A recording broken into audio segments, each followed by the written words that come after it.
Hey, Sardo. What's up, Stross?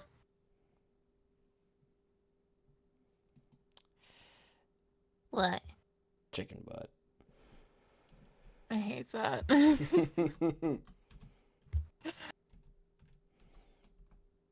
But you know what I don't hate? Great segue here. Yes, our famous segues and terrible cold opens. Um, Anyway, hi everyone. This is Almighty Strauss here. That's Sardo. This is the Skeleton hey, Crew podcast. We're talking about more dungeon Meshi, the delicious in dungeons. it's so good. It's so delicious.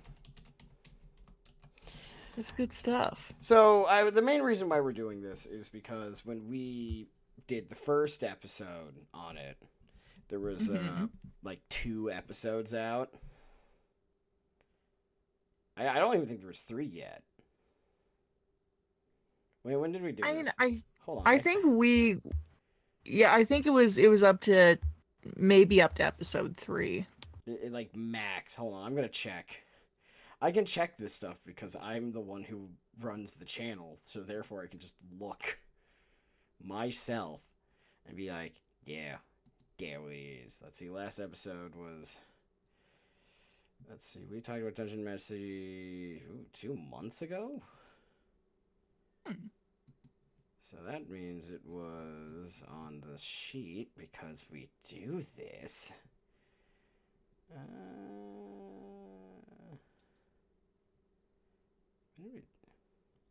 that was in January. So yeah, I don't think there was more than 2 episodes. Still a lot to go. And Yeah. now it's a little further Well, along. now it's a lot less to go. So I guess this is an update episode where we're like, all right, stuff happened. Let's talk about it.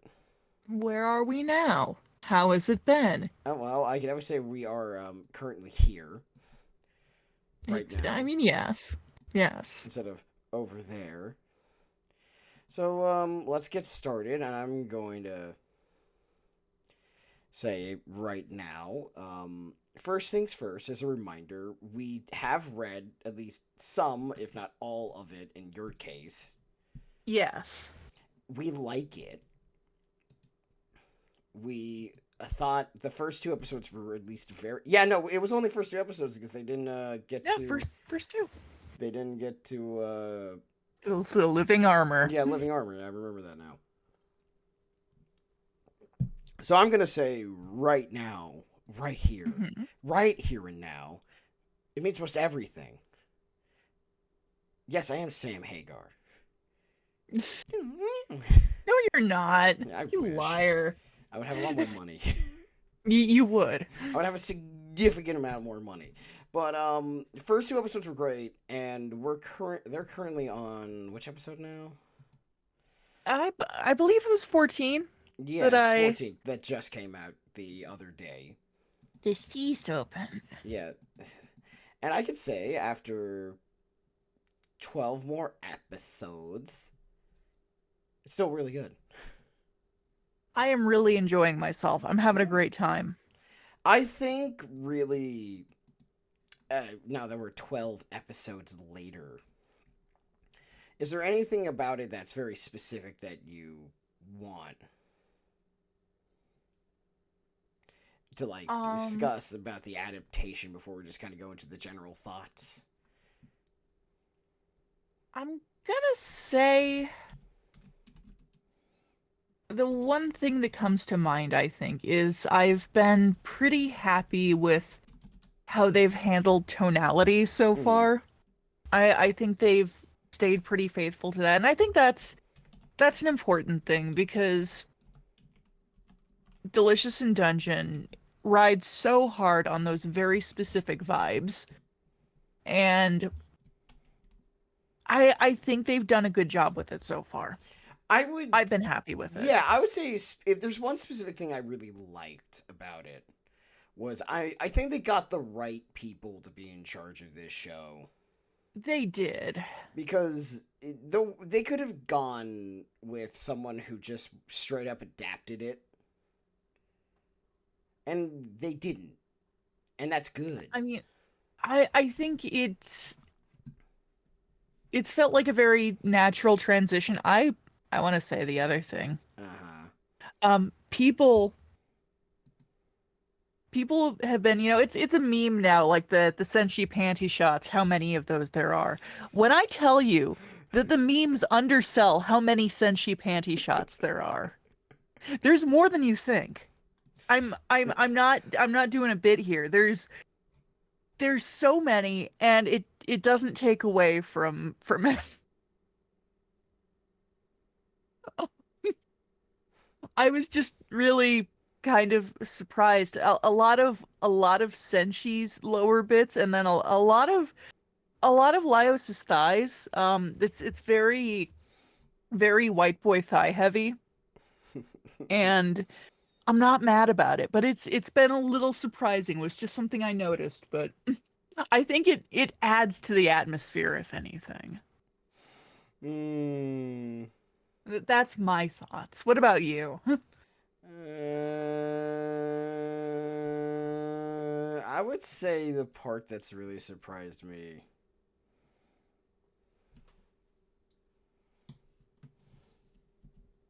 The big part that's really surprised me.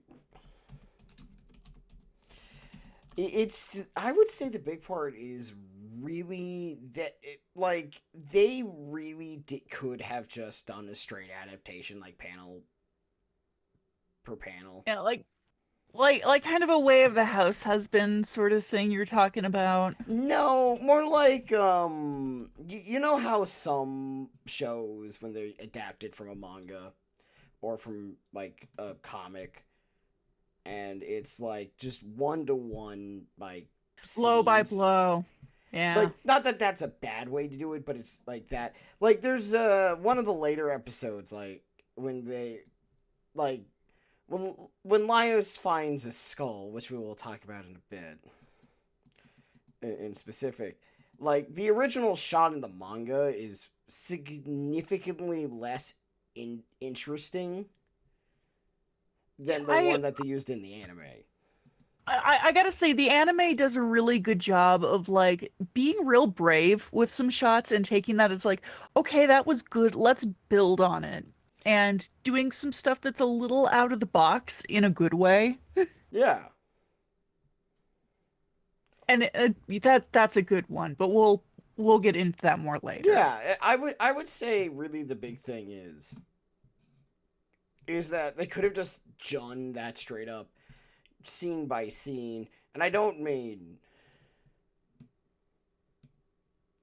like oh Like the motion, not like the motion comic yeah, bullshit. not a motion 'Cause comic. that shit made me mad. Yeah, that's still the way the House Husband adaptation is so infuriating.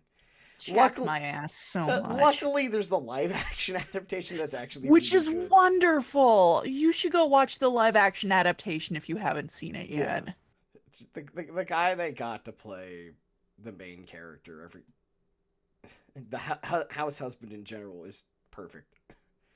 Go watch the live action Go. adaptation, which I say almost never about things like this, but go Yeah. see it. It's good. So let's get into the more nitty gritty then, shall we? All right. And I would say we left off right before Living Armor, which is actually ends up being a very important episode, surprisingly. This is when the roller coaster car starts to maybe take those first steps, not downhill, but in a different direction. I would say the ending to the Living Armor episode is the point where the series where you start realizing there's a little bit more going on than what you originally suspect. So here's the thing that episode and the shift in tonality makes me think.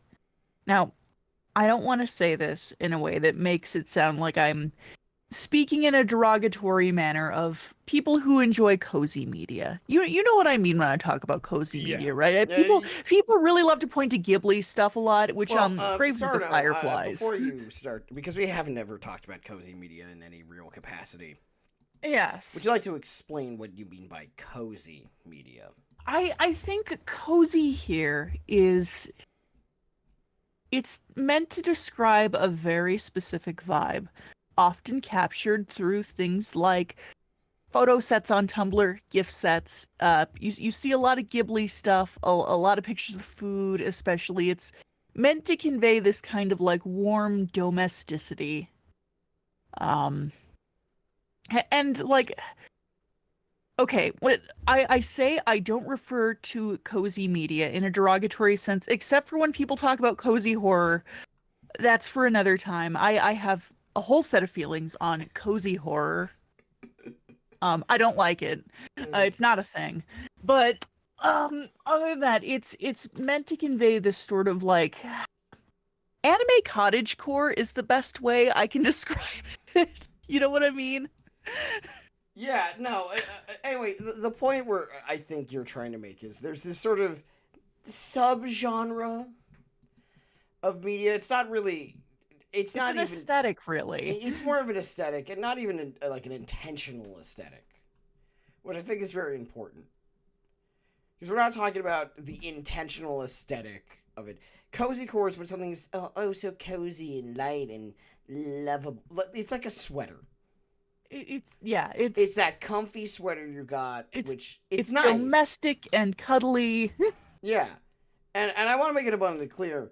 We're not saying it's like if Delicious in Dungeon was just as a series, what it was like for its initial start, it would still be really good It would still rock. because the idea and premise and thought process to it would be way better than it would sound, I guess is the best way to put it. Also, Senshi is one of the rare characters that I think would be consistently interesting even in like just a cozy domestic setting where nothing ever changes. Yeah, I mean, we actually have that to a certain degree, and we will once again discuss that in a little bit. Hmm. But I think really like the end of so what happens in the Living Armor episode real quick is that they fight these living armor and living armor in universe no one knows what it is. They think it's controlled. It's like a suit of armor controlled by a mage. Yeah. That's the That's the idea. thought process. And what we learn by the end of it is that it's not that. It's actually controlled by a mollusk. It's basically it's clams. It's Yeah. all clams. They're crustaceans or yeah. And that's neat. That's not It's what cool. we're really talking about because that part would just be neat. The key is Laos gets a new sword. And Yes. Laios' sword, I actually believe it is pronounced Laios. Yes. Yeah, is his sword has living armor in it. Mm-hmm. His name is Kensuke. Laios named him. He grows very attached to him very quickly. Because that's what he does. Mm-hmm. But I think the character of Laios in particular, the ending of episode 3 marks kind of a thing of there is a little more here than meets the eye. I think really what the addition of Kensuke as a concept, not as a character, because he's not a character. It Sort of is. sort of is. But I get what you mean. It's like there's a He difference. sort of is. Yeah. Boo. Boo. Boo. But it's more like this is the point where you realize, oh, wait a minute, because it doesn't pay off at first, but it will. No. Well, this stuff takes its sweet time, and I mean that in the best possible way, because you get to see it kind of percolate with the characters, and you get to see the tension sort of slowly build. Mm-hmm. And it's like, oh, Laios is not only keeping secrets, he's got kind of an interesting view of monsters. Really interesting. Yeah, because really, like, Laios' thought process on monsters is odd. I read a post somewhere that I thought summed it up very well. That Mm. Laios's fascination with monsters is very similar to how this person experiences their special interest with dogs, and that they love dogs. They go out of their way to, like, care for dogs and everything, but they also know that dogs are like can be skittish, nervous animals that can hurt you if you're not careful. So they don't have any like romanticized ideas about them because they're so interested in them. Yeah, I think that's a good way to put it. And Kensuke kind of like makes you wonder if Laios is perfect in that notion of like knowing that this is a monster and there's always potential for danger there. But he starts using Kensuke because Well, if now we should state two things. yes. His sword gets broken in this episode as well, so the sword Yes. itself was going to be picked up anyways. He has to, it's out of necessity. Yeah. And he doesn't realize until after the fact. He's like, "Oh, you're a little dude." There's a little dude in here. But Kensuke basically does a thing where he starts kind of shivering and freaking out when there's monsters nearby. Which So is admittedly very helpful. extremely helpful, mostly. Yeah.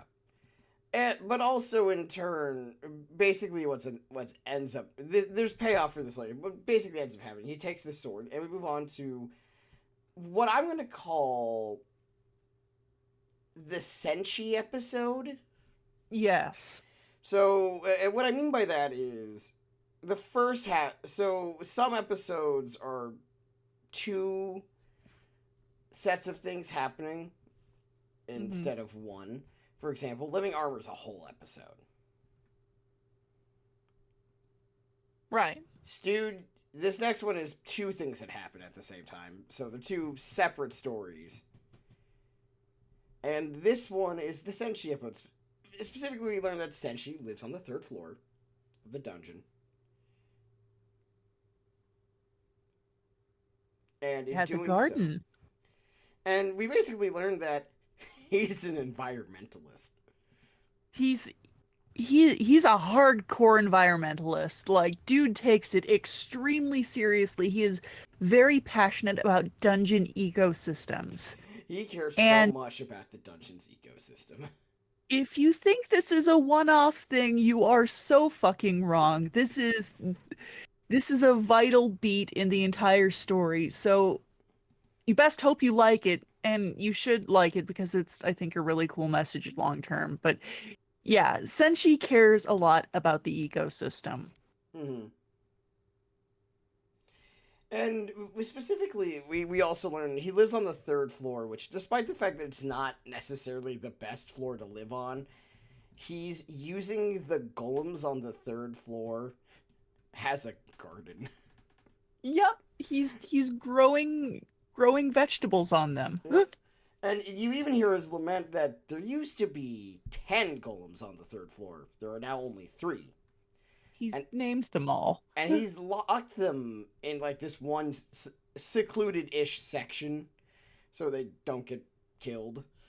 Mm-hmm. Because they're not like that. He could just easily take him out. Everyone thinks like, wow, he's so badass. Then everyone realizes, wait a minute. He just puts their thing back in the same spot. He knows where their weak point is. But yeah, really this episode is, the first half of it is about Senshi's sort of philosophy of the dungeon itself. Mm-hmm. That the dungeon is its own ecosystem and should be protected in that regard. Because he's an environmentalist for the dungeon. And it's one of the things that, like, Senshi's a very chill dude. He's very, like, he's pretty go with the flow about a lot of things, but that's the one thing he takes extremely seriously. Well, one of two things. Yes. We'll get to that second one in a bit, because it comes up later. Mm-hmm. The second half of this episode is them meeting the orcs, and that's really other than memes, bread memes specifically, bread based memes, Yes. that we learn where the red dragon is. And we also get, I think, really the first taste of a huge part of the later parts of the manga, but this is the first time it crops up, and that is, let's talk about race. Yes. So, one of the things that, if you read enough of Delicious in Dungeon, eventually you're going to realize that, like, the initial premise gives way to a lot of talk about fantasy world, not politics, I would say racial politics.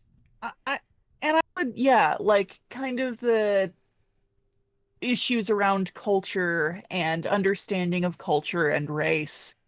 It's a major thing, and it's um kind of a big breaking apart of that. And like, it's very interesting because it does it with a level of, I would say, nuance that I think is I okay. would say tact is a big part of it. Both, I mean, I'm like, okay, real quick for our viewers who, you know, I, as a white person, I am maybe not super well qualified to talk about, how issues of I racism and imagine that you put your hands together, like, as a white person. as a white You know, person. the hands go down, claps You- together. I'm how do you know I'm doing that exact thing right now?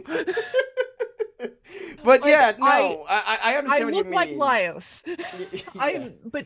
But in terms of like, because like I typically get really kind of irritated by the handling of fantasy racism because it tends to be along the ilk of, well, we hate the elves because they have pointy ears and they can use magic and they're different, so they're going to be our analog for a marginalized community, even though most of them are white people. I think what really helps But in this case is that, like, the fantasy races look very distinct from one another. Like, elves do not look the same as the dwarves. The dwarves do not look like the halflings, and the halflings do not look like the humans. everybody is very distinct. And also, props to Ryoko Kue for some really kick-ass, unique fantasy race designs. Some of the cutest orcs I've ever seen. I definitely know this is closer to, like, how the Japanese orc is usually drawn. Hmm. For some reason, and I don't really know where this happened, but, like, in Japan, orcs are a lot more pig-like. They're boar-like, yeah. Yeah, they look more like they'll have pig noses, and they're a lot more like boorish. But these ones are more like fuzzy, and they look a lot Yeah. more huggable. But like they're everybody looks very distinct. Yeah. So, like, well, yeah. Someone talking about fantasy racism might be boring, but, like, you really get the idea. Like, about these characters look very specifically different. Like, you could not mistake, like, Marcel with, who's an elf, with Chilchuck as a halfling. It is literally impossible. They look too Put different. here. They look extremely different. Yeah. Like, you could look at them and be like, yeah, no, that's someone else. But the point is that there's a lot going on with kind of the things of how the different races perceive each other and kind of the biases there, and it's never really painted as like, so okay, there is a little bit during the bread bit with the orcs, that there is a little bit of like, well, we all have our cultural differences, but we can all be brought together by food, which is like that's a beautiful sentiment, but it is a little bit of like a little bit of the centrism, but I that's would say that, fucking in fairness, I think Senshi is mostly doing that to get them to stop arguing before they try to kill each other. yes, it's a little bit born out of necessity here, so it's not really a why It, can't we all just it, get along it, because it does not solve the well, problem. in fairness, from Senshi, him saying, I think we should all just get along is probably, from him, very legitimate. It's it's a survival thing at that In this point. point, it's a survival thing, but I also do believe Senshi believes that we should just all get along because we all need to eat. And we're all just people. But Yes. that's because Senshi is peak man, and we should all be more like him. He is a good soul. There's the difference here is one of these people actually means what they say, but currently he's like, come on, let's have bread before one of you tries Right. to But kill you the get other." me though. I think there's an interesting level of nuance there with kind of like it's not just we we hate half-foots and dwarves because we're evil and stupid. It's there's There's more to it than there's that. there's there's a little bit of like this is the deeply ingrained prejudice that we hold because of XYZ, and it's like it's not necessarily good reasons or like logical reasons, but it's the reasons that we've grown up with. Well, yeah, So, to look ahead a little bit, just for the sake of discussion, like one of the later characters that we meet is, and I think we meet him in the next episode. Mhm. He was raised by elves, yeah. We might as well start talking Yes. about him. Would you like Yes. to mention his name? Why don't you go ahead? I'm trying to remember how. I'm making sure I'm going to say this correctly. His name is Kabru. Cabru, yes. Cabru. Our boy Cabru. Kabru is a adventurer, much like everyone else. He's part of a different party, though. He's sort of the B plot party. Yeah, Kind of sorta. There's this interesting thing where we introduce this whole other character for really no reason. Whole other set of characters. Yeah. Well, I mean, I would say the reason is like it gives kind of a sense of the vastness of the dungeon Not and just- kind of I wouldn't say just the vastness of the dungeon, but well, also it's but it also shows that like this is a dungeon that people go into, but also that there are like, oh right, there are other adventurers a part of this whole situation. and that's what I was also going to say is that there's people who have other reasons for going down there. And it also does a really good thing of answering like why dungeon? Why go in dungeon? Why we have this whole economy based around the dungeon. And why do we keep it going? Because of this.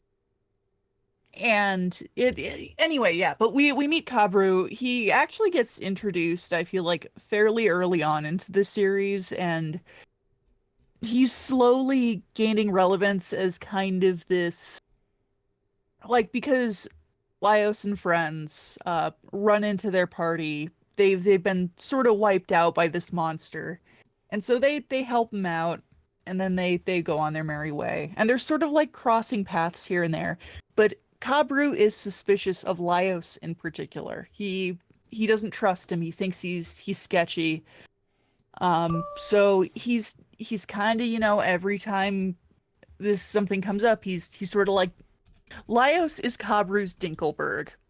If you've seen Fairly Odd Parents, you know what I mean. I would say, like, yeah, I mean, in a sense, but to me, what's really specific about Kabru, and this won't be for a while, and this is a little spoilerly, but he was raised by an elf. Yeah. And there's a lot of things involved with him being raised by said elf that sort of really starts messing with him when he starts realizing things about elves.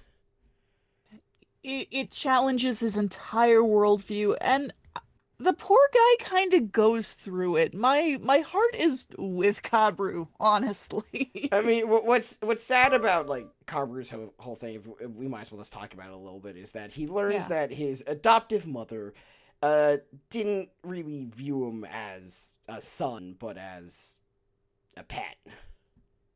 Because and a lot of it is to do with the lifespan of elves because there's a lot of focus here. If you ever kind of wanted to get into a series that talks about how does a longer lived fantasy race view things, on one hand you have Freyrin, which is Mm. also great. Have you started Um watching it finally?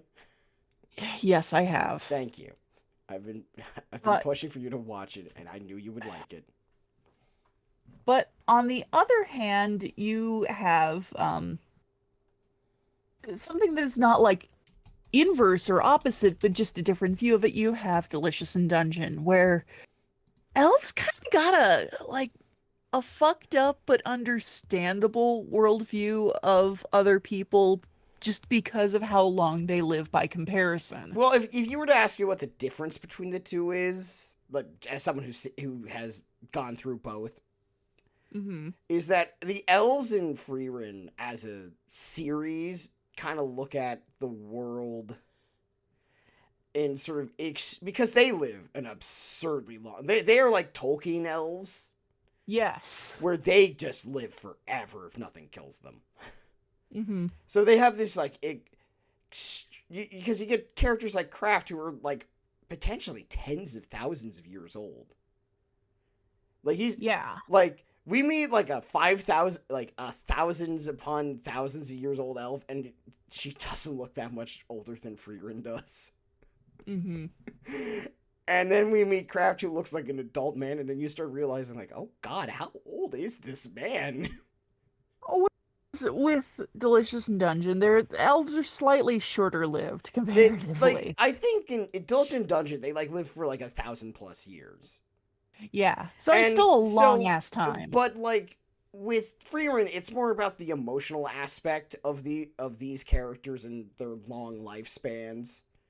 Hmm. Like especially like when like first episode, you get an idea of like, oh, this is really about this is an emotional journey. Yes. Whereas Delicious in Dungeon is more about the sort of the idea of like I don't want to just say political, but it's much more about the idea of like this is like the results of what happens when these creatures who live a long time exist in a world with creatures who don't, but are Freeren's also a narrower sentient. scope of like it's more of a character study. Delicious in Dungeon is like a wider societal commentary. Yeah, like I would say the big difference is with that. It's like whereas Freerin is really about sort of like the emotional aspect from like the elf point of view. Like since your main character is Freerin, who is an elf, I would say the inherent difference is that like Kuei's going through this and being like, like what would happen if these like elves mingled with creatures who are like with humans, like the political aspect of it. Yes. Where it's like we're gonna explore how they would view like a human being versus like how you feel attachment to a human being.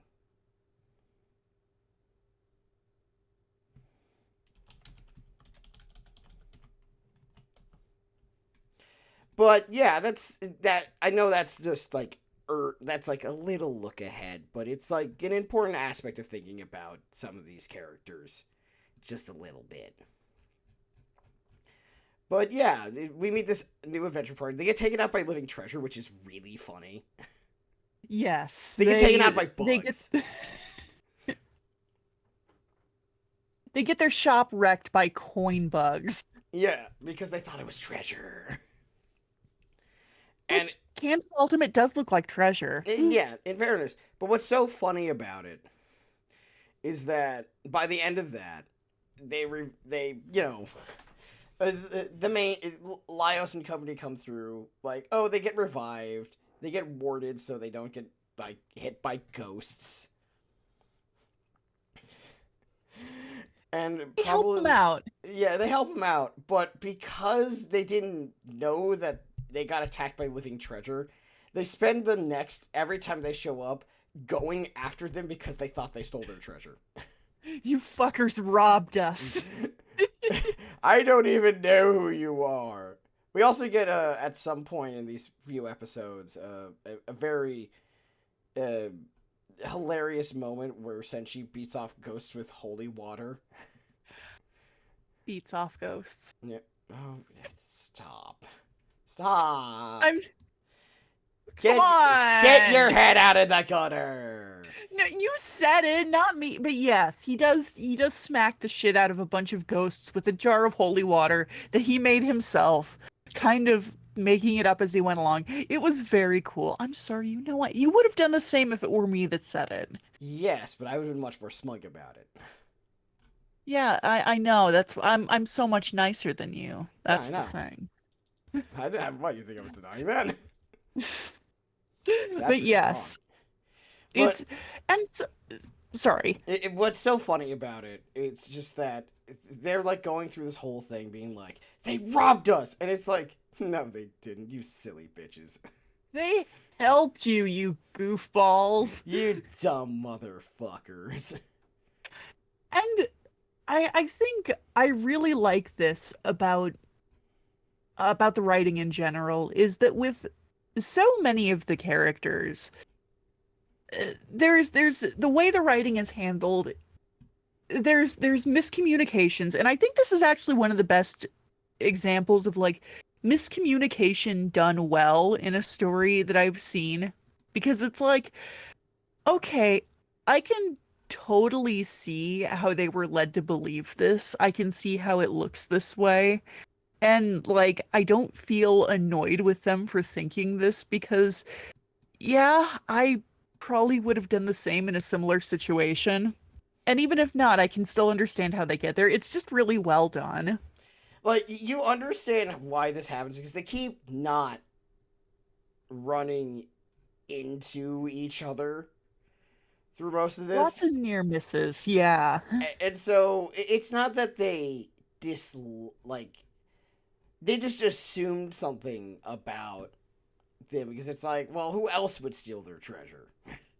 Also, the dungeons are full of treacherous, backstabbing fellow adventurers that are trying to make a quick buck off someone. You know, even the ostensible healers and body gatherers included. Mm-hmm. So why shouldn't they be suspicious? But it does a good job in setting up kind of the world building and the tone to create this believable atmosphere. Yeah, it's sort of like the idea. I think really what these few episodes from really it's episode 4 and 5 really do a good job at is explaining that the dungeon is a place that exists in the world. The dungeon is an ecosystem. It's also an economic thing. It's also like people's home. It's also like a socio-cultural thing. It's like a system of great oppression for some people and a system of empowerment for others. And sometimes like certain people benefit over the dungeon existing while others suffer. Yeah. Delicious and Dungeon is communist. It's basically what I'm saying. It's communist media, and I love it. Anyway. Oh, Lord. I'm kidding. I'm kidding. I'm not sure if it's communist media, but it is it's definitely media. But yeah. It's just those episodes really just establish that the dungeon is like not just a thing that exists, it is a place. It really digs into the setting and it does something with it. Yeah.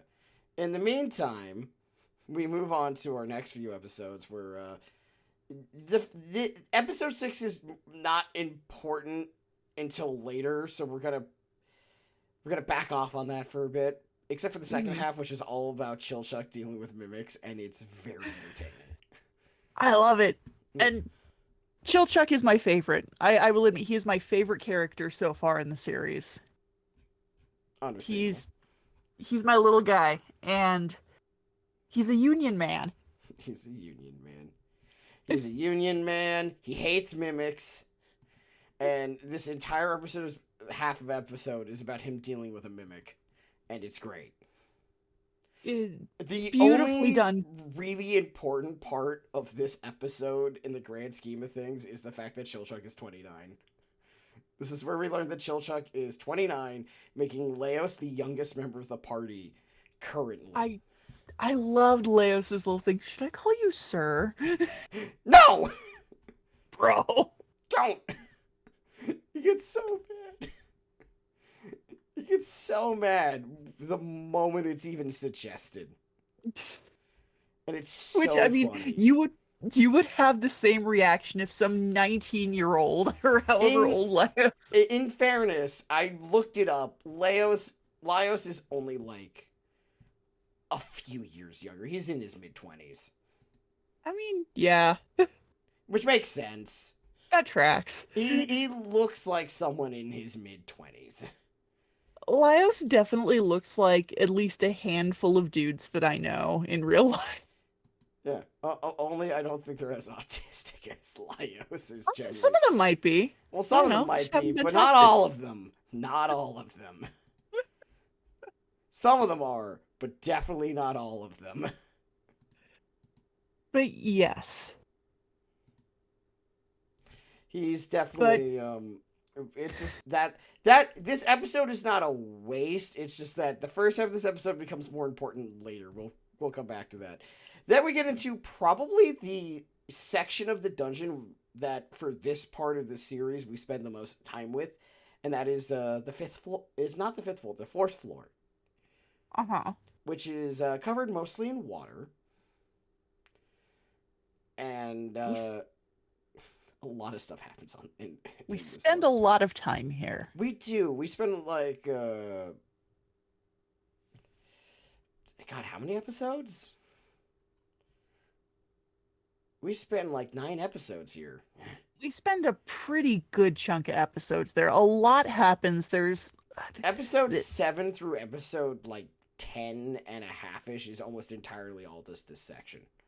we get balls deep into the dungeon ecosystem here. Well, here we get our first like look at other characters. Like we get Kelpies. We learned about porridge. We run into Cabru's party again, who got drowned by fishmen. Mm-hmm. And it's like, oh well, here you go. Let's help them again. Let's help them. And they find some barley near the dead bodies, which they take and they cook. Only And the barley. eat. Only the barley. Just the barley, Laios. Just the barley. Note this line is important. There is a great conversation that goes on between Laios and Chilchuck about the ethics of eating certain monsters. No, That- you are missing the part where Chilchuck smacks Laios and says no.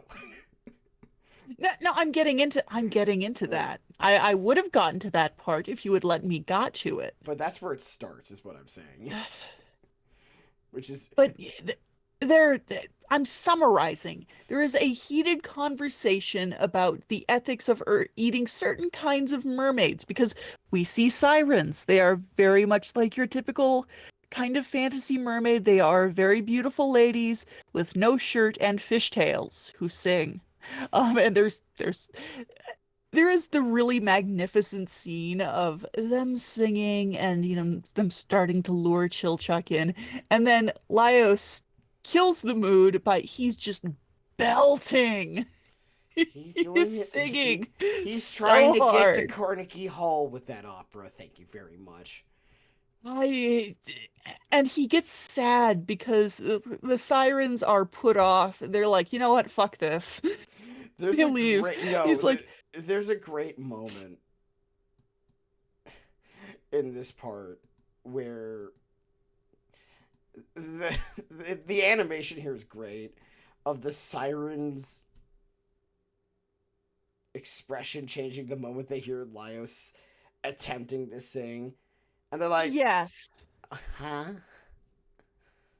Uh, It's sort of put me in mind of the Excalibur face from Soul Eater. We all know the one. You fucking nerds. You all watched Soul Eater. You at least know what I'm talking about, but it it's so good. And then Laios is very sad because he learned that entire song and he didn't even get to finish it. uh, today in Laios. I love him. If I ever had a son, I hope he would be just like Laios. Well, he only needs to be around as tall as Laios. Yes. You're his height. I just looked it up. But so we encounter that. We encounter something very interesting in the Kelpie. Go for it. Take it from here. I don't like horses. I know you. Don't like You know horses. I don't like horses. We all know you don't like horses. You keep talking about it. Yes, I do, because I feel like I need to keep bringing it up because you keep dragging horses into our topics of discussion. Well, And it's so not I have my to reiterate. fault that we have to keep talking about horses. Yes, it is. No, You are it's the one not. who keeps bringing up horses. Well, It is all sorry. your fault. Sorry that I have to come in on my white horse and You prance see, there you around. go. See, there you go. There you go. His name is Ted. I don't trust Ted. He's a large, skittish prey animal who gets scared when a plastic bag floats by him. Anyway, as I was Killed saying, his father. they encounter a Kelpie, and we get to see Horse Girl Senshi a little bit, which I love. But we also get to see Laios really demonstrating his insight into monsters, because it's like he mentioned something very interesting. It's like, okay, so you trust this thing because it's a mammal. But bugs and crustaceans are out of the question, which solid point, man. I will say, well, in fairness, I trust crustaceans, but I know about Nancy. Yes, but that's different. Yes, the difference here is I know about Nancy, so therefore I know for a fact that I can trust it. I can trust a crayfish to attack my enemies. Yes, you can. But it's the thing there of Laios knows probably the most about monsters of anybody in the party. And he's like, you should not inherently trust monsters, especially stuff like this, because Kelpies lure people into the water and drown them. Because they're monsters. They They look like an animal you trust. So therefore, it's like with the mimic. The difference between a Kelpie and a mimic is one looks like a horse and uses water. The other one is it actually turns out to be a crayfish in this, which is interesting. Yes. Yeah. But I think the whole bit with the Kelpie was really interesting and a really cool kind of character insight. Mm-hmm. Also, it looked really cool, I will say. But we get into it a little more. We get into more the kind of the dungeon ecosystem, the food chain. Senshi gets to expound a little more on that. We get to see Senshi getting washed. So the thing is, the reason why the Kelpie's even involved is because Senshi does not trust magic. He doesn't. He's pretty anti-magic. He doesn't like it. It's a very thing of like, traditional by the book, like, if you keep doing things the easy way, you'll forget how to do them the hard way. Senshi, this is Senshi's old man moment, but what's so funny is that you realize he'd just be a homesteader. Oh, totally. He'd have like... He'd be like the one homesteader who isn't a weird doomsday prepper. He'd be he's one of the few homesteaders who's homesteading because it's a thing he likes to do.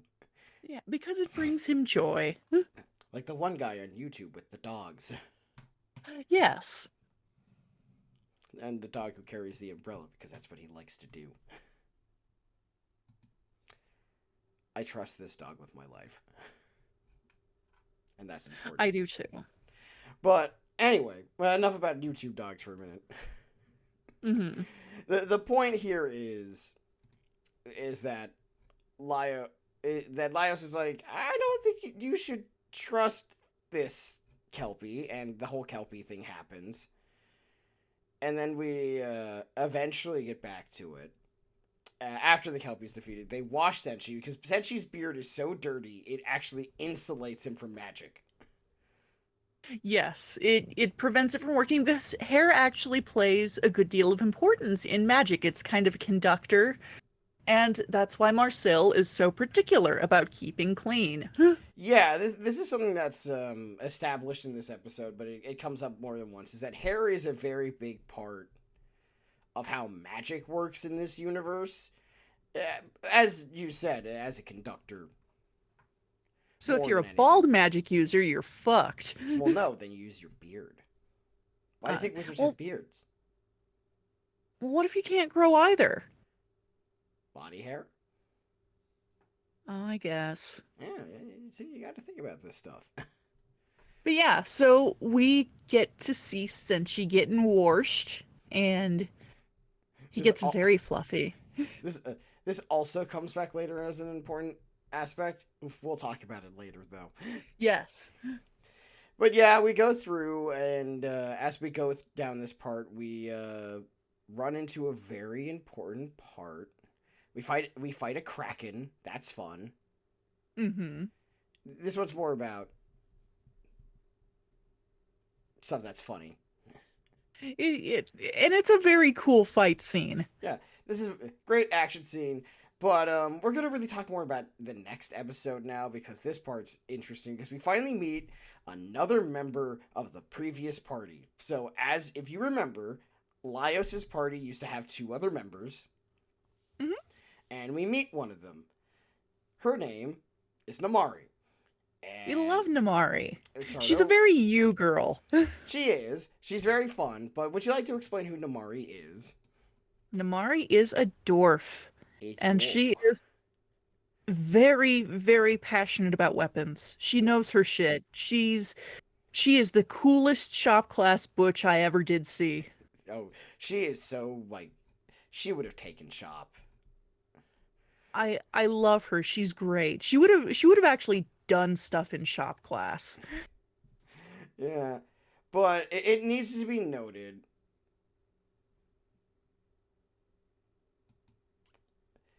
that it has to be stated that Namari is a dwarf, and this is a world where dwarf women don't have beards, but instead they are made of beef. They're very beefy. Trigger because she is suitably yoked. It should be noted that people have noted that they increased their yokedness. They made her buffer. Yeah, they made her buffer. I love that. Thank you, Trigger. Studio Trigger's like, what this really makes them be good. We know what you want. We know what you fucking disgusting people want. Though I will say part of that is that there's probably I'm just looking through some stuff of the character sheets, and dwarves are one of the least seen character groups in the entire series, up there with the half-foots, aka the halflings, or hobbits. Yes. But Namari is this very sort of rough and tumble dwarf lady. Hot-headed, get shit done. And she's a part of a new party run by a gnome named Mr. Tansu. Mm-hmm. And Mr. Tansu is this very, serious business. He's here on, official shit. I'm not fucking around. I'm an old man and I have those little glasses that sit on my nose. He's voiced by Corey Burton, who gives him just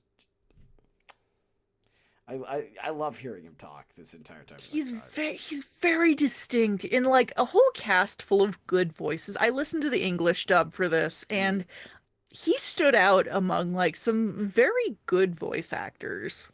I would say, like, there's a lot of veteran actors in this. Like, there's Corey Burton's here.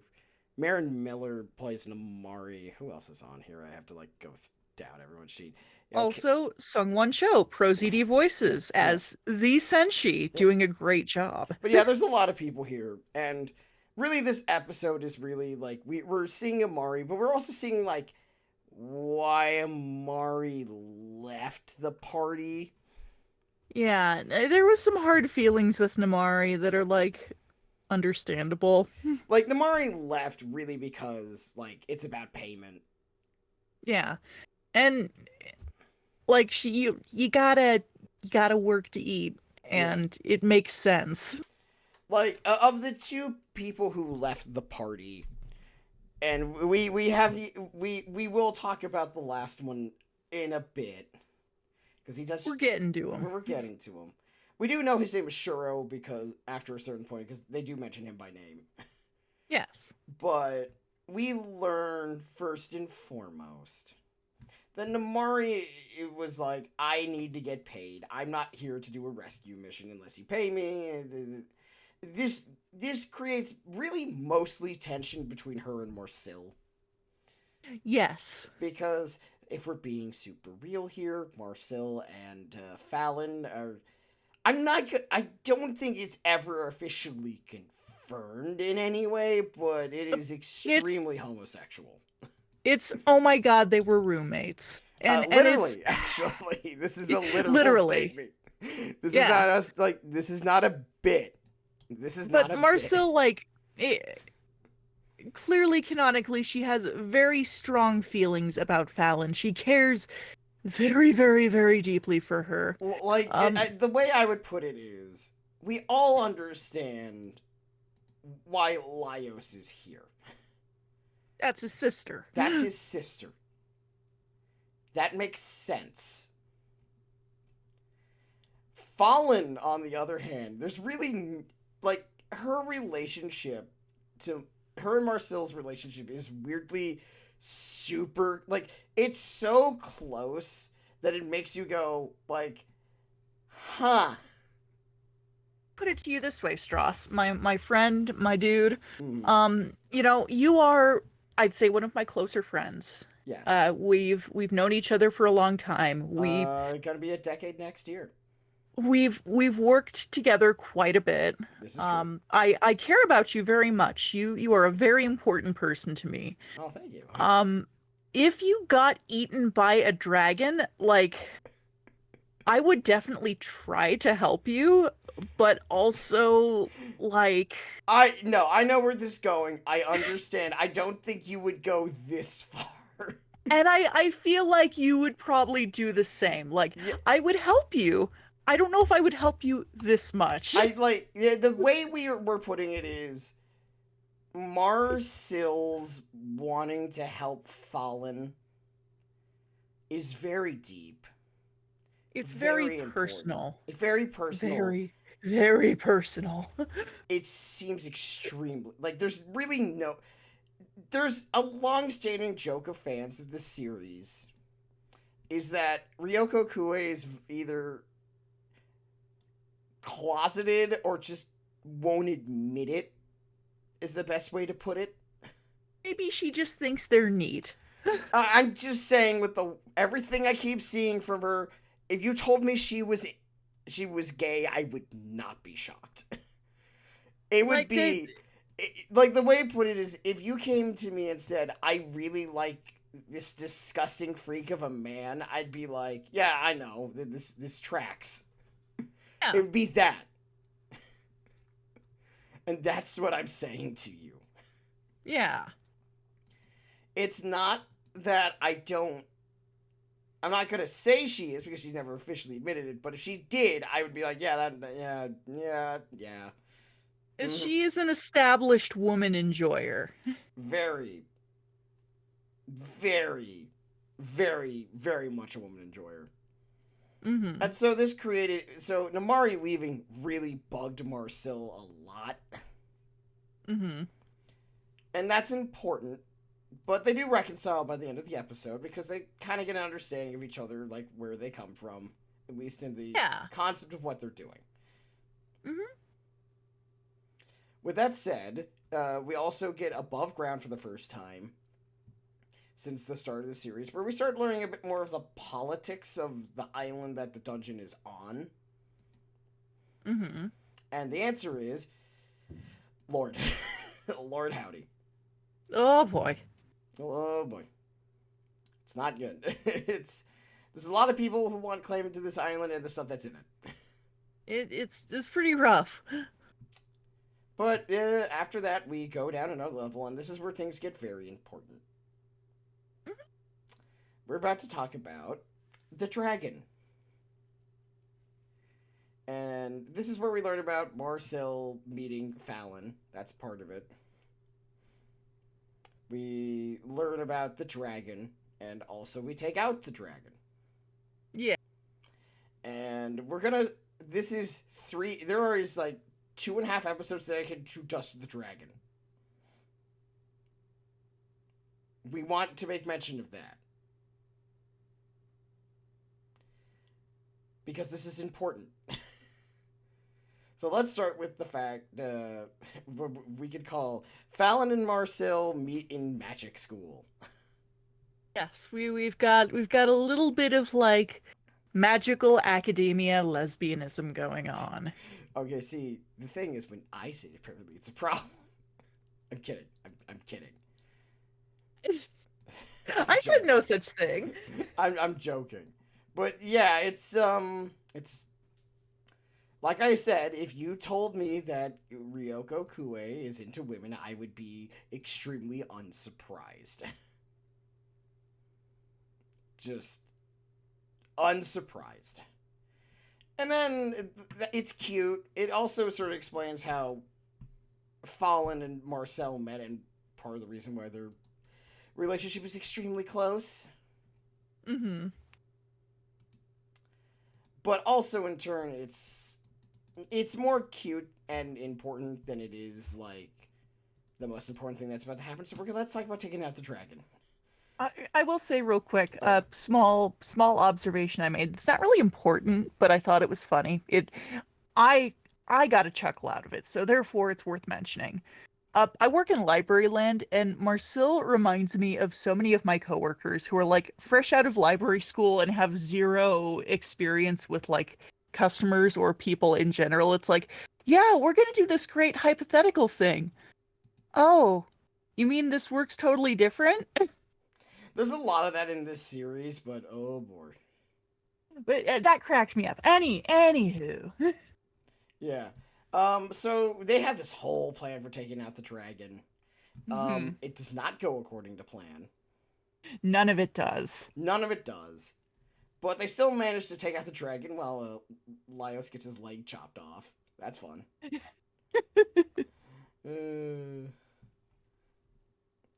So there's that. Oops. But really, this entire sequence is great. It's just most of this episode, this because this is really the second episode on the Red Dragon, Mm-hmm. is really about fighting this dragon, and it is a long sequence because they point out like dragons are hard to fight They're very difficult to fight. because they're big. They don't really breathe fire. They actually go into the like how dragon breath works, and it's basically goes like the dragon has a bunch of methane Ignites it. and ignites it. And it's so cool. Its tongue does this thing, like you know it's about to breathe fire because it clicks its tongue like a lighter. And that's so cool. Yeah, no, it's a really neat idea of how dragons work, and that's neat because we go into the fact that dragons have like this whole sort of like this other organ Mhm. where it's like this organ ignites things. This is where all the gas gathers up. So when the dragon breathes fire by igniting it, this is where that comes from. And I think that's neat. It's super neat. Also, this whole sequence put me in mind of that experience that I think anybody who's played tabletop games, Dungeons and Dragons here, but any tabletop game really has when it's like we're going in to fight a boss. It's a big boss. We've got this whole plan laid out. So and so's going to do this. It's going to be great. And then everything fucks up horrendously. Yep. For reasons of pure misfortune. Yep. And it reminded me of some of my favorite, like, oh, fuck, oops, moments from playing D&D. Yeah, but it reminds me of a fight we had against a Grave Knight once, where it did not go according to plan. It went mostly according to plan. But it's got that flavor to it. It's a really fun sequence. I will note, I'm not gonna get in on the animation quality too hot and heavy here because overall, I think Studio Trigger tends to put out very good stuff. I enjoy what they're doing. I think this anime looks really good and it captures the vibe well. It's nice. I do think things got a touch janky here and there during some of the animations for this sequence, the and like difficulty with Studio Trigger, and the problem is I'm not sure if it's jank or intentional jank. Yeah, that's the thing. I don't know which one is true. It and it wasn't like it. Go ahead. I'm gonna say it's intentional jank because we see one thing we said in beforehand was that I swear we talked about this last episode. If not, then I think we had talked about this somewhere else. I think it was on one of our live streams. That Trigger is a studio that is willing to like be janky. Yes, it utilizes the jank. It's kind of part of the look. Yeah. They're willing to go off model for the sake of like the motion and the emotion that goes with it, which I always really appreciate as a creative choice. Yes, but it also means sometimes things look a little janky, maybe a bit too much. But I will say that like it kind of took me out of it just a teeny tiny bit in certain bits. Like it's not like, oh, this ruined the sequence. It was so bad. It's just like, oh okay, that was, that looks a little bit different. But with that said, we need to talk about how this episode ends because once again, when we say I love you, man, you are my friend, and I care deeply about you, but not this much. This is where I was going with that. Because I would not have access. I mean, I wouldn't have access to basically necromancy, but Fallen basically commits deep, dark, ancient magic to revive Fallen because she had been digested. Yes. But they had most of her still there. I'm gonna say as one of the people in question that I'm referring to when I talk about this, the gays on Tumblr are going batshit for this. Well, yeah, oh my god. And like, I don't blame them at all. Like, if you told me that these two were actually dating, I would not be surprised. Like, I'm sorry, 90% of anime couples do not go to the level that Marcel did here. and the others, but it's Marcel kind of like heading the charge with a lot of this, and oh good lord, oh this scene. Oh my god. Oh the as a horror fan. Oh, this was scrumptious. Oh, it's just like if you ever want like I said, if Ryuko Kue is gay, because this was the gayest thing I've seen in a while. Mm-hmm. And like I'm including anytime you've watched two people of the same gender kiss each other or have a pride flag the old meme, it's like, what's gayer, a gay couple or whatever the fuck these two have going on? And honestly, it's whatever the fuck these two have going on. Like, no lie, this is the gayest thing I've ever seen. I have never watched something this incredibly gay. Put to without being explicit in any way about it being gay. Also, I got a little teeny tiny giggle out of this because part of the whole thing is that they're going through the dragon's belly trying to find Fallon's skeleton. And Laios is like, oh, they also ate two wargs, so we need to pick through the bones to make sure my sister doesn't come back all fucked up and weird. And I mean, spoilers, too late, she does anyway. But for different reasons. Sometimes dead is better. Weird shit happens. But they assemble these skeletons painstakingly. And when we see them, a couple things happen. We get the recipe card that typically comes up when they make something like edible. But it's For Fallon's skeleton and two warg skeletons. And then they stand there for a moment and they comment on like, wow, those bones are some bones. She had good calcium intake. She's really beautiful. It's weird. It's so fucked up and so dark, and it works so well. It's both really funny and also just very strange. But it's like I like that they added that little bit of like humor in an awful moment because it illustrates it so well. It's beautiful. I love it. I love everything about that scene. No notes. But yeah, Marcel basically commits like what would be the equivalent of using necromancy. Everyone gets kind of a bit freaked out by it. Yeah, the necromancy, like, this is the big nasty of magic. It should be noted that it's not forbidden magic. But it's really fucked up. It's fucked up and weird, and it causes people problems. It's very like, why would you do that?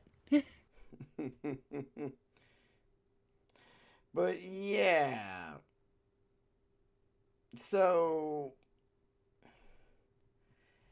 basically what happens is Fallon gets revived via necromancy. Mm-hmm. And oof. She's back. We finally did it. And everything's great, you know? I'm really proud of them for accomplishing this in such a short time frame. They got in there, they got Fallon. She's okay. She's intact. We get a gay little bath scene that I have also we should seen also so note much that when we meet her, that this is our first time really meeting her.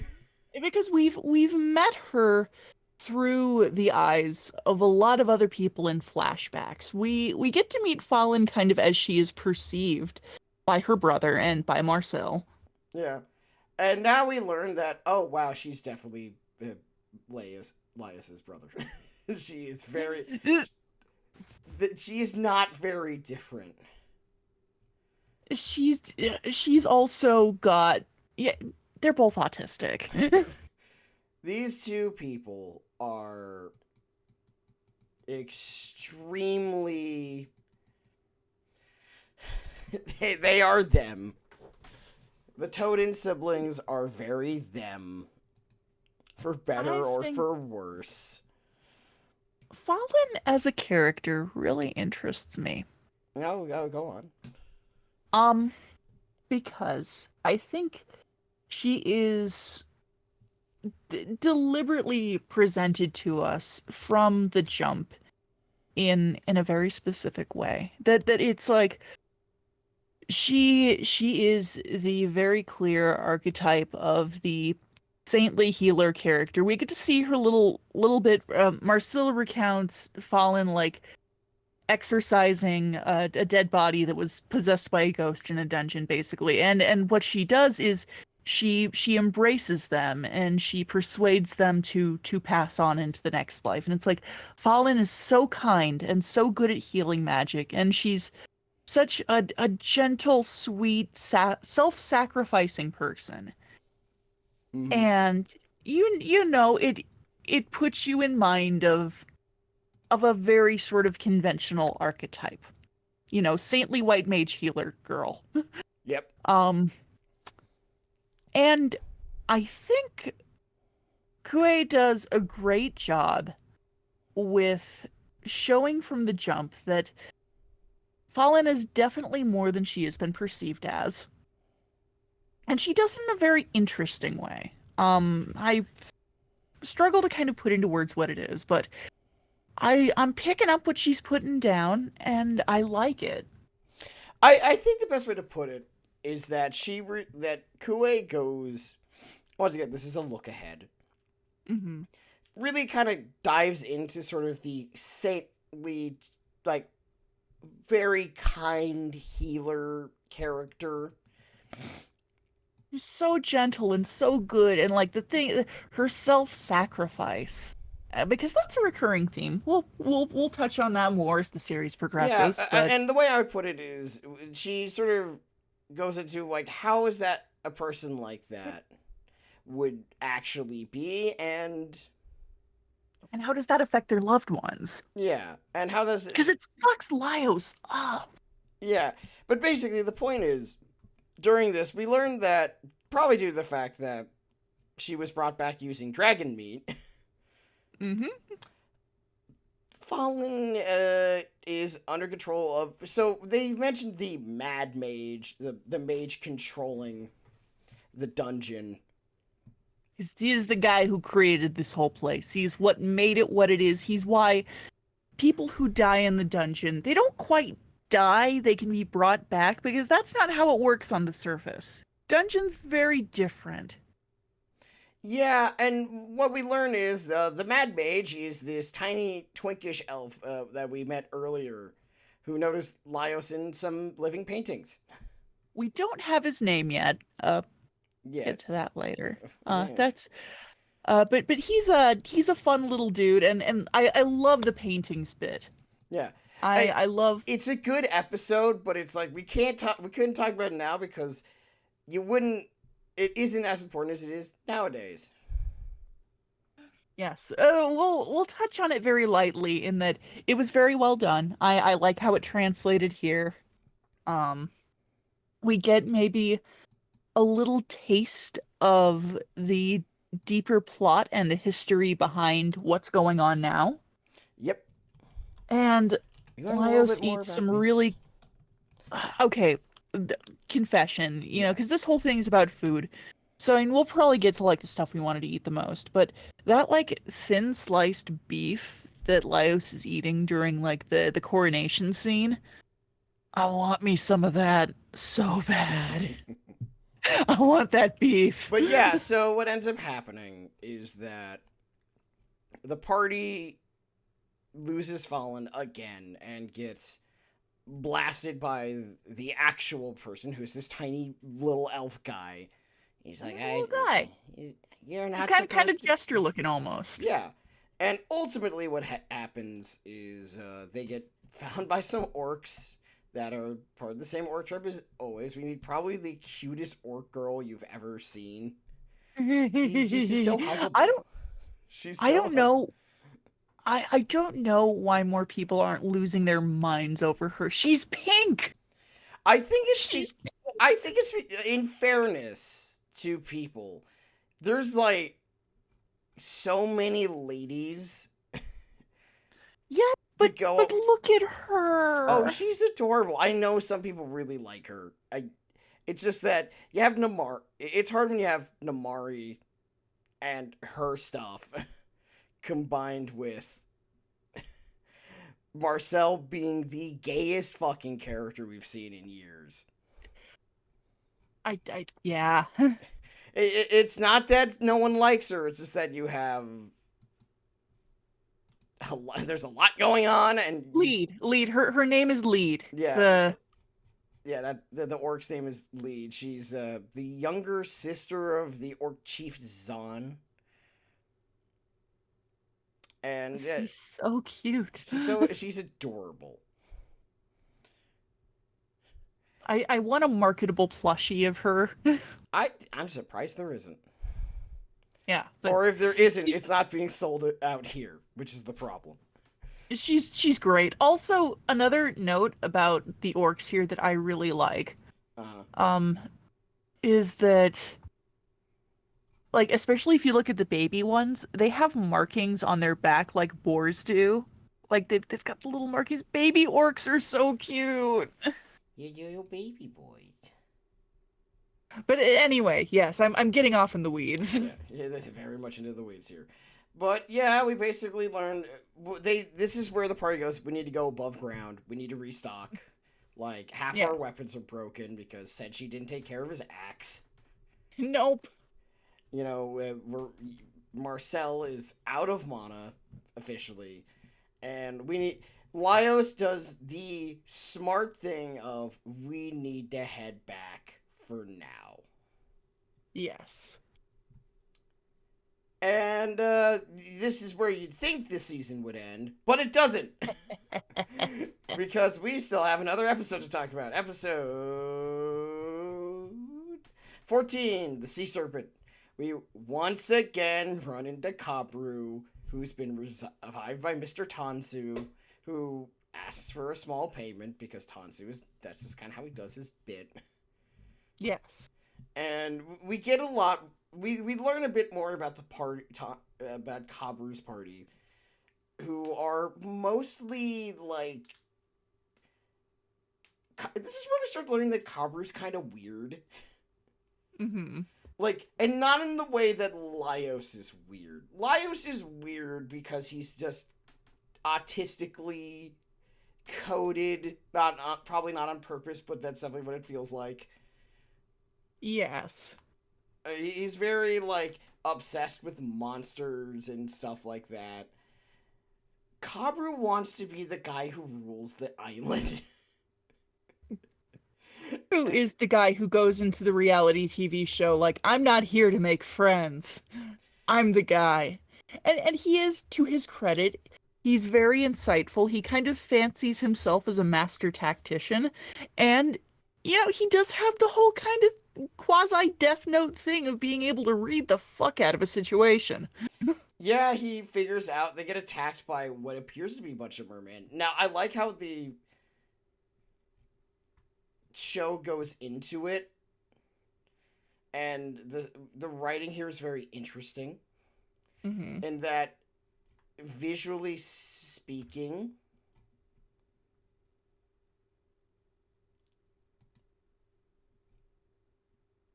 they do not look like the mermen we ran into earlier. Right. So that's how you, as a viewer, is like, something's kind of up here. I instantly noted, like, this is not normal.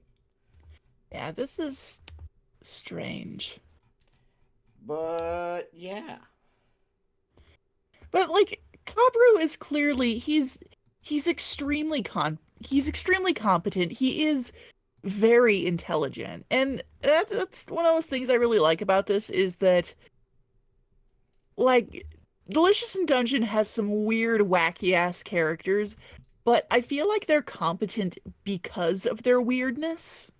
Yeah, it's like what's great about Kabru's party. They fight. Kabru takes them down, and we learned that the corpse retrievers they ran into earlier are sketchy, Mm-hmm. very sketchy. Yes. Extremely so. Extremely so. They kill them, by the way. I mean, in fairness, they were extremely sketchy. Yes. But yeah. What we learned basically this episode is about learning that Kabru's kind of nuts. He's very unhinged. He has this really weird opinion about like how the dungeon should be like ran, who should be in control of it. He's like, It's I it's I don't trust the Toad siblings. They would be bad rulers. I'm gonna rule so much better. and it's so funny because you instantly know if you. It's so funny because it's like, yeah, no shit, but they don't want. It's like, if you know Laios for 5 minutes, you know he's not really here for that. So not interested in that. It's like, what are you? It's like he's like, they would be bad rulers of this island. It'd be a bad idea, and you're just thinking to yourself like, Laios doesn't care. Laios is not here for that. You stupid son of a bitch. Kabru, you're kind of crazy. The thing with Kabru is that dude projects.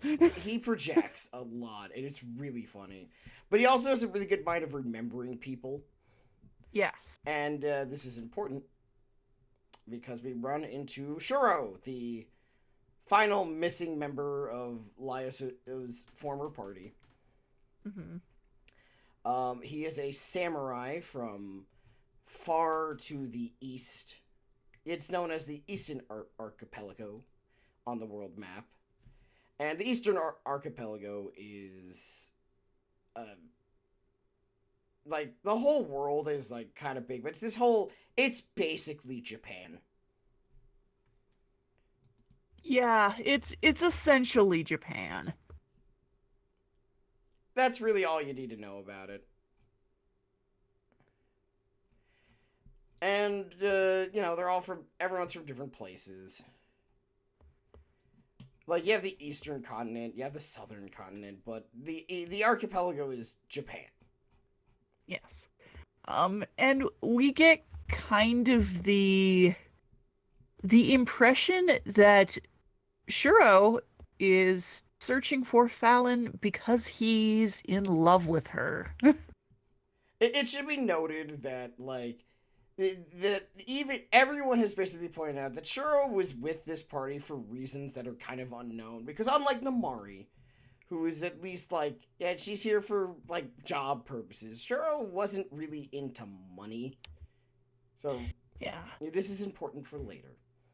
And Shuro was like, dude was a badass. He was not afraid of stuff. So it wasn't a self-preservation thing either.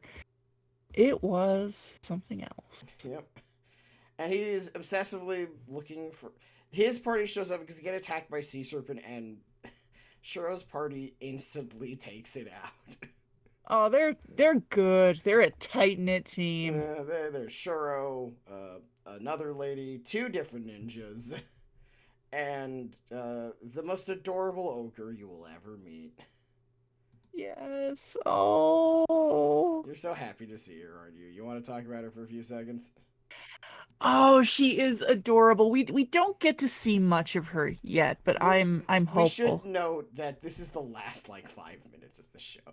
Yeah, this all happens like kind of towards Tade is I believe her name, how you pronounce it, but she's so cute. She's a very large. She's clearly not meant to be very old. She's a baby. She's a large ogre, and she hits a sea serpent with a club. She's big and strong, and she has just this adorable face. Yay! We're actually going to be, she's played by Santhy Hune, and you've heard that voice before. Oh, from where? Many things. I will list off some of the things I definitely know she's been in that I've played on stream. Mm-hmm. She was in Valkyria Chronicles 4, 13 Sentinels, 3 Houses. The most notable thing you know her for, and I know it's the most notable thing because everyone here had to deal with us talking about it for 3+ hours. She's harder. Ah, yes. Yes. It was a lot. That game. Oh boy. But yeah, so we meet Shiro's party, and that's basically where the episode ends. And so far, Sardo, I'm gonna ask you a very important question Yes. to wrap up this segment because we've been going for 90 minutes. Mm-hmm. Understandable because we did a lots. Honest to God question to you: how do Yes. you like the 14 episodes of Delicious in Dungeons? What would you, if you were to sum up this whole thing? What it would be?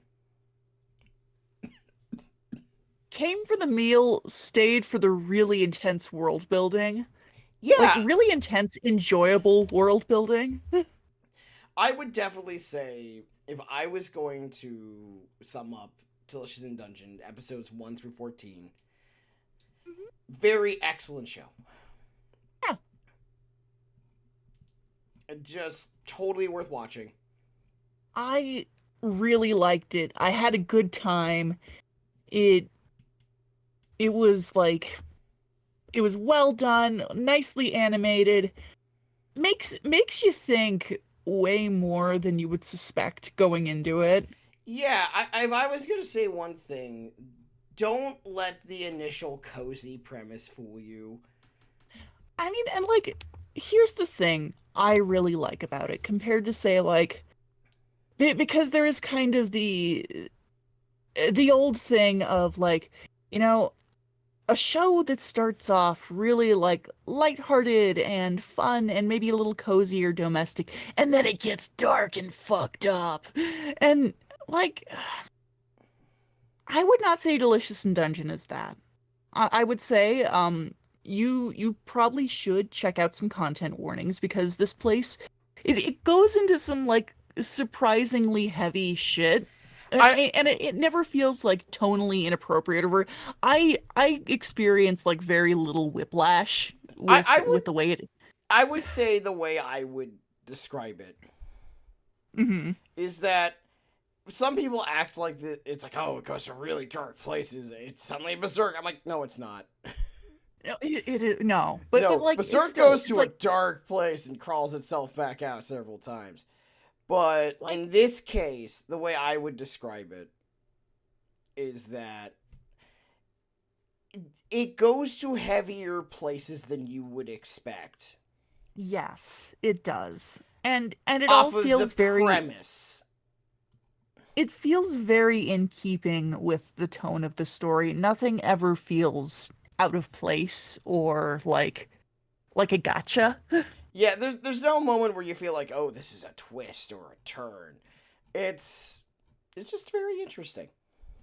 Yeah, it is like, oh, Delicious in Dungeon is so intellectual and highbrow. No, it's like it's very thoughtful and very interesting. Yeah. I really have had a good time watching this.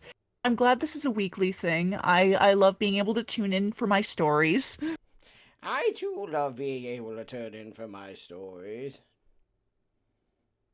Um, yeah, I've just had a really good time with this. I'm glad it's getting this adaptation. I'm glad it's I'm getting that we have this and Freerun running at basically the same time. Yeah. Yeah, totally. It's like, man, we got two great fantasy shows airing relatively at the same time. I'm really looking forward to one of the all-time best cat girls in media to show up. I'm not gonna say anything, but it's like, of course you would be here for the cat. Of course I am. I know. I'm just saying it's like, yep. I will only say for those who haven't seen this yet is that there is Kitty in the future.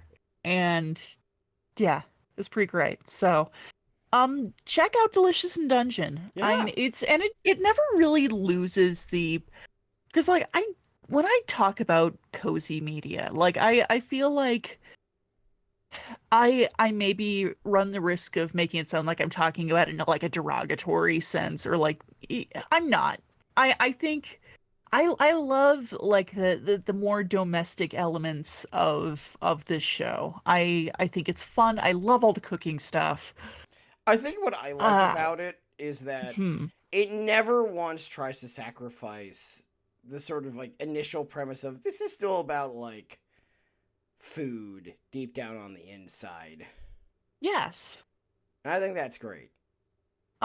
Also, again, it's one of those things that like it's gotten turned into a meme, but it's only because it holds a solid kernel of truth to it, is that Senshi will completely rewire your brain for the better. No, Like you're right, but it's just really funny to say that.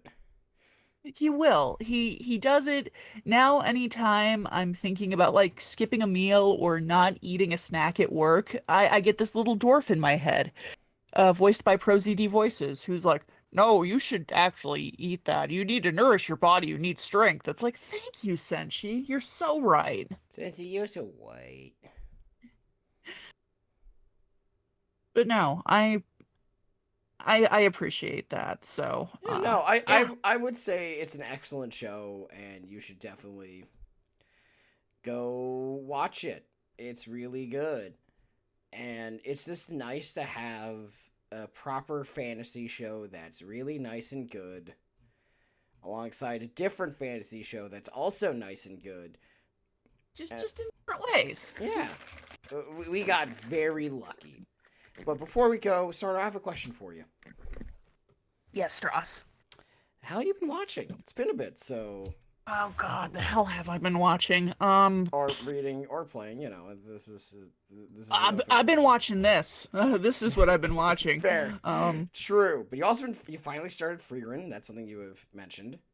yeah, I've only gotten through the first two episodes. I really like it so far. It's really good. Okay, I need you to answer a very important question. Uh, How badly did that first episode fuck you up? Severely. I'm like, it's a great series, but that first episode. It was fucking rough. Well, what language track are you watching it in? I'm going English. Oh, so you're about to learn what, the joys of English Freerun, Yes. aka the surprisingly depth of voice, but very good. Yes. But yeah, no, I really like it. I still need to catch up on it, but I'm glad you're also watching it. I know Yeah. I knew you were gonna like it, and I was like, Joel needs to watch this.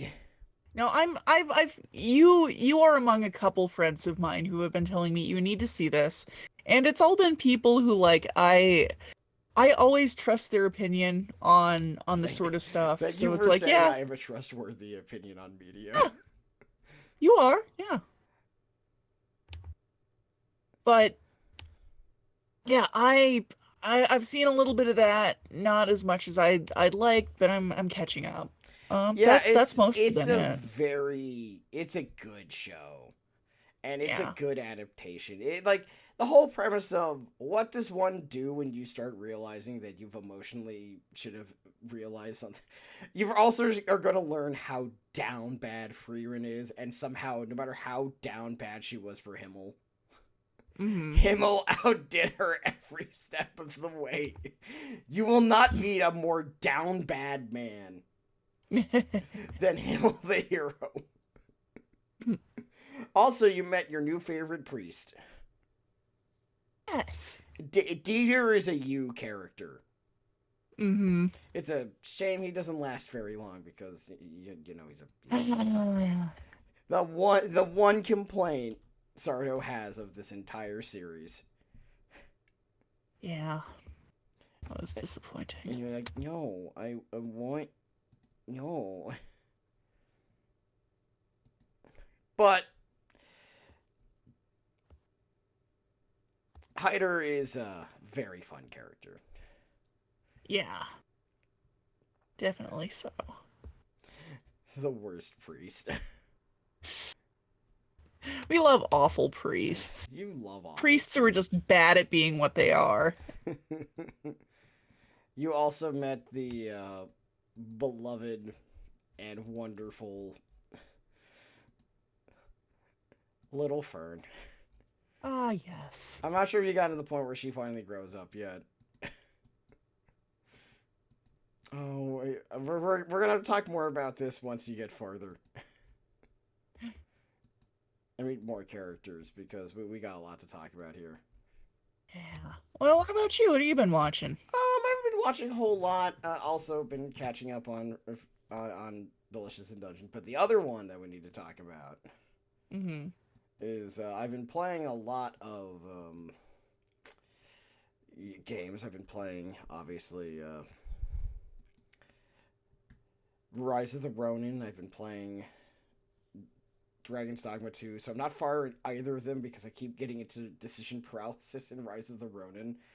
I'm like, Mm-hmm. no, don't make me pick between the guy who's my bro and the lady who is very attractive. Mm-hmm. But yeah, I've been playing a lot of games as of late and still doing it. Kind of going slow. After like 2 months of having to go through things very quickly, it's very nice to not have to do that.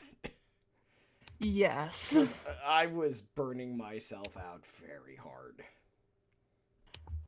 That's fair.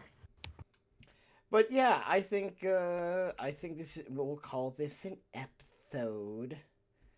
So, So, Sardo, is there anything you want to plug real quick outside your social media? um, I stream every Monday on Twitch. We'll drop Twitch and social media here real quick, but I draw things. I do commissions. I am open for commissions right now. So, hey, hit me up if you want one. I'll Yeah, I'll draw you something. yeah. You stream Monday nights at 8:30 p.m. Eastern Standard Time and 6:30 your time. I will be there. You are at Uncle Death on Twitch, spelled with a K. With a K instead of a C. And and you're also same for Blue Sky. You're at Yes. Autopsy Garlands on Twitter, and Uh-huh. of course, everybody loves you, Marky Belial, your art account. Hey. I'm at Almighty Stross across the board. I stream Tuesday, Thursdays, Sundays.